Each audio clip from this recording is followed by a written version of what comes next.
स्वागत आहे तुमचं एका ॲडव्हेंचरने भरलेल्या राजगड ट्रेकच्या या भन्नाट ब्लॉगमध्ये। मागच्या भागात आपण पाहिलं राजगडावर कसे यायचं, पद्मावती माची, राजवाड्याचे अवशेष आणि बाले किल्ल्याचं बेलाग आणि बळकट बांधकाम। थांब घेऊन दे त्याला जोगा तिथे दोघं होऊ शकत नाही।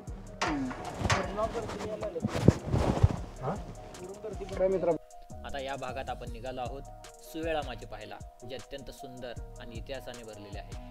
चला तर मग भरपूर जोशात आणि उत्साहात सुरू करूया आपला पुढचा प्रवास राजगडाच्या सुवेळा माचीकडे। जय भवानी, जय शिवराय। सुवेळा माचीकडे जात असताना वाटेत आपल्याला दिसतो तो म्हणजे डुबा। थोडं पुढे गेलं की लागते ते नेडे आणि अगदी गुपचूप लपलेला पण अत्यंत महत्त्वाचा असा चोर दरवाजा पण दिसतो।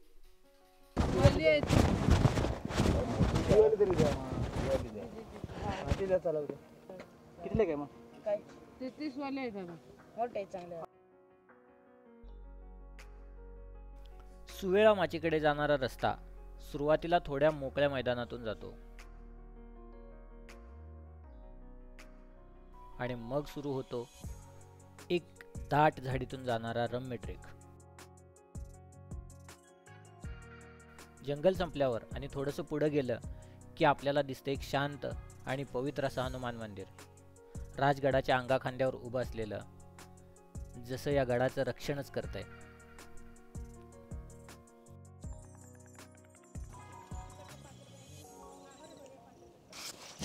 श्री छत्रपती शिवाजी महाराज ज्यावेळेस राजगडावर होते तर त्यावेळेस त्यांचे वडील शहाजीराजे यांचा देहांत विजापूरमध्ये त्यांचा देहांत झाला होता, पण त्यावेळेस तिकडे जाऊ शकत नव्हते म्हणून त्यांनी याच काळेश्वराच्या बुरुजा शेजारी एक समाधी बांधली होती आणि तिथं त्यांचं जे पूर्ण विधी तो इथं पार पडलेला।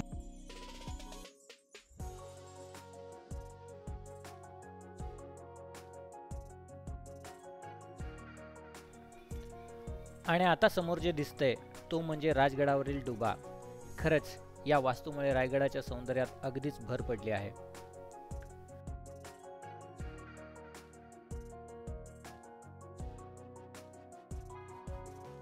मित्रांनो, आता तुम्हाला प्रश्न पडला असेल डुबा म्हणजे काय?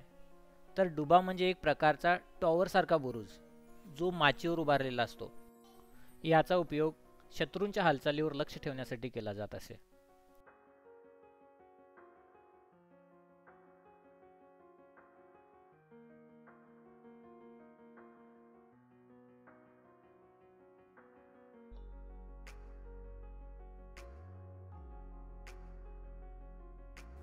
राजगडावरून रायगडाचं सौंदर्य तर दिसतंच, पण या दुब्यावरून दूरपर्यंत नजर ठेवता येत असे, म्हणूनच हा अत्यंत महत्त्वाचा होता।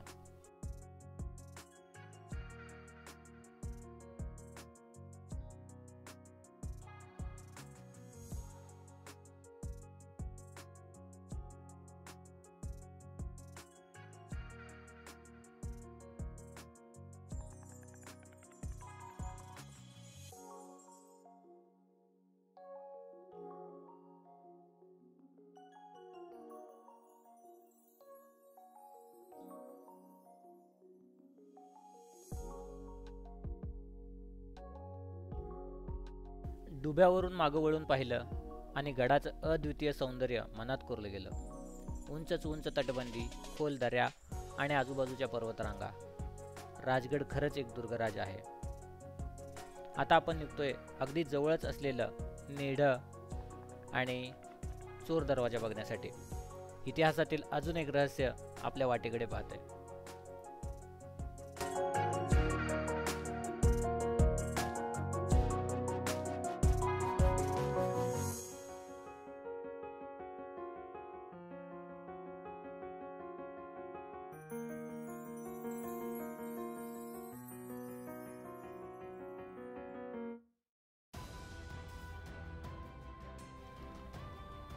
थोडंसं पुढे गेलं की समोर दिसतो तो तटबंदी दरवाजा, खूपच लपलेला, खोल दऱ्यांच्या कडेला आणि एकदम रणनीतीने बांधलेला। हा दरवाजा म्हणजे गडावर येण्यासाठीचा गुप्त मार्ग होता, जो फक्त मावळ्यांनाच माहीत असे।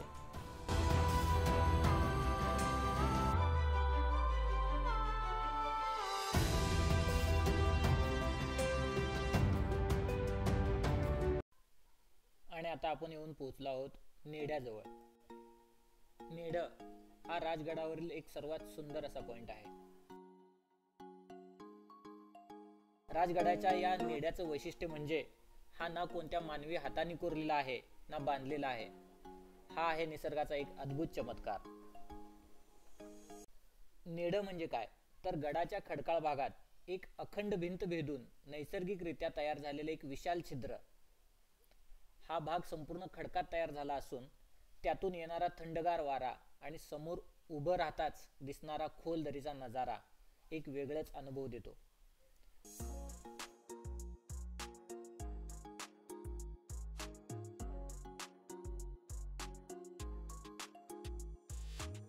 हा जो समोर दिसतोय तो चोर दरवाजा. त्याच्याकडे जाताना माझ्यासोबत काय घडणार आहे याची कल्पनाही कोणालाच नव्हती, अगदी मलाही नाही.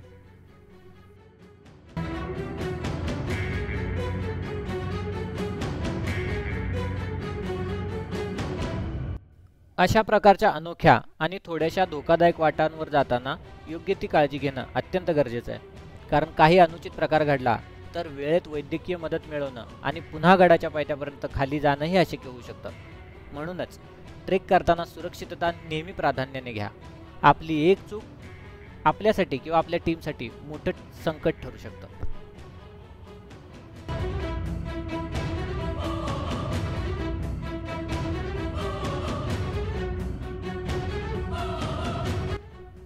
नेड्यापासून पुढे जाताना अचानक नजरेत भरतो तो हत्तीच्या सोंडेच्या आकारासारखा एक प्रचंड दगड. निसर्गाने हा दगड इतका सुंदर आणि नेमका घडवला आहे की क्षणभरासाठी वाटतं खरंच एखादा हत्तीच गडावर स्वागत करण्यासाठी उभा आहे का.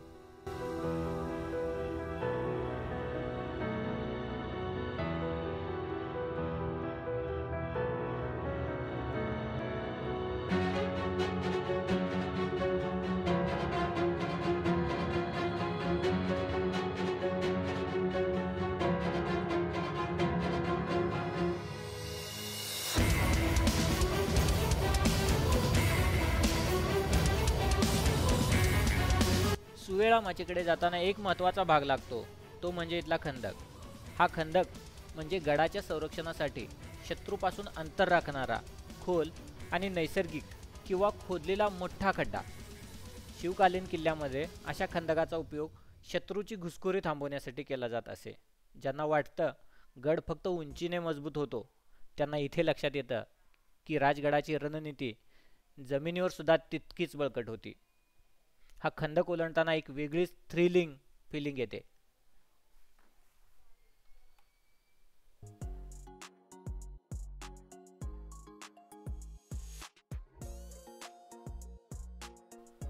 हा जो समोर दिसतोय पायऱ्यांचा जो भाग तो एकदा पार केला की आपण सुवेळा माचीवर पोहोचतोच असं वाटतं.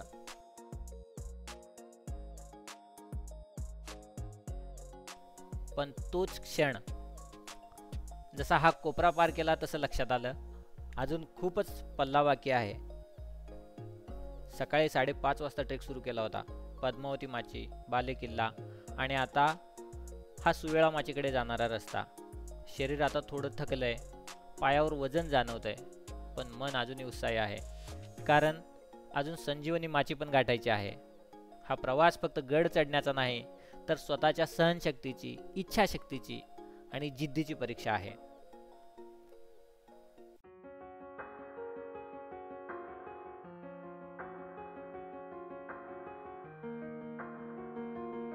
अजून जवळपास 15 मिनिटांची पायपीट केल्यानंतर दूरवरून अखेर सुवेळा माची दिसू लागली.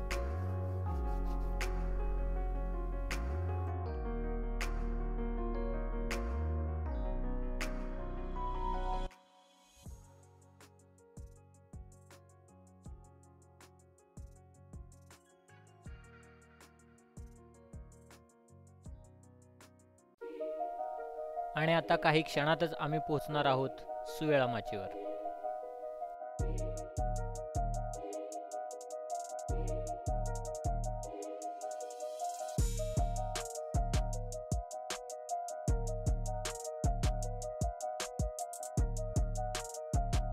सुवेळा माचीच्या आतून पुढे चालत गेले की आपण उतरतो एका अरुंद तटबंदीत जिथं एका वेळी फक्त एकच सैनिक जाऊ शकेल एवढीच जागा आहे.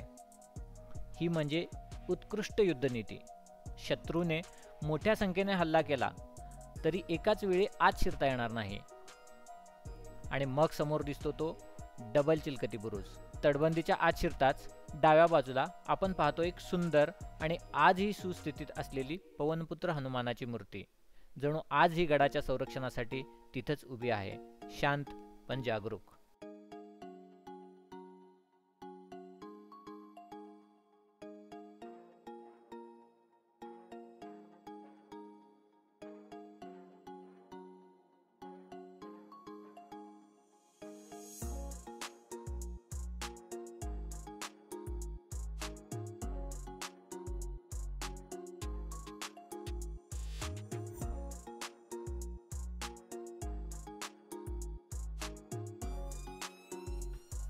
सुवेळा माची ही राजगडाच्या पूर्वेला असून सूर्योदयानंतर तिचं रूप खूप आकर्षक दिसतं.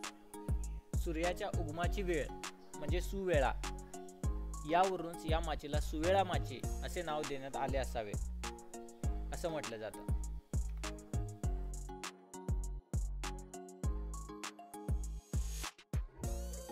काही वेळ तिथे बसून आम्ही परत निघण्याचा निर्णय घेतला, कारण दुपारचे 3 वाजले होते. आता सुमारे 2 किलोमीटर अंतर बालेकिल्ल्याच्या दिशेने पार करायचं होतं आणि तिथून पुढे अजून 2 ते 2.5 किलोमीटर अंतर संजीवनी माचीच्या दिशेने जाऊन पुन्हा चोर दरवाजाकडून संध्याकाळी परतीचा मार्ग धरायचा होता. त्यामुळे वेळेचं भान ठेवून आम्ही चालायला सुरुवात केली.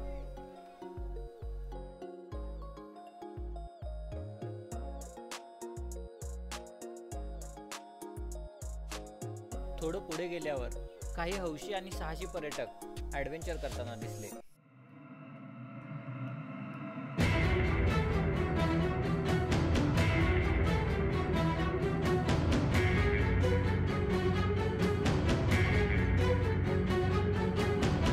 संजीवनी माचीकडे जाणारा मुख्य मार्ग उजवीकडून जात होता, पण आम्ही निवडला डावीकडचा रस्ता आणि तो किती महागात पडला हे तुम्हाला आमच्या पुढील ब्लॉगमध्ये समजेल. त्याची लिंक डिस्क्रिप्शनमध्ये दिली आहे, जरूर बघा.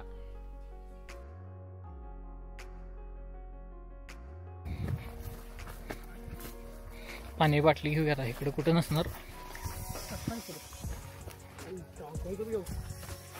काय दगड व्हिडिओ करू काय? ही तर फक्त सुरुवात होती. भेटूया पुढच्या यापेक्षा अधिक साहसी ब्लॉगमध्ये थेट टोकापर्यंतच्या रोमांचकारी प्रवासात. तोपर्यंत जय शिवराय.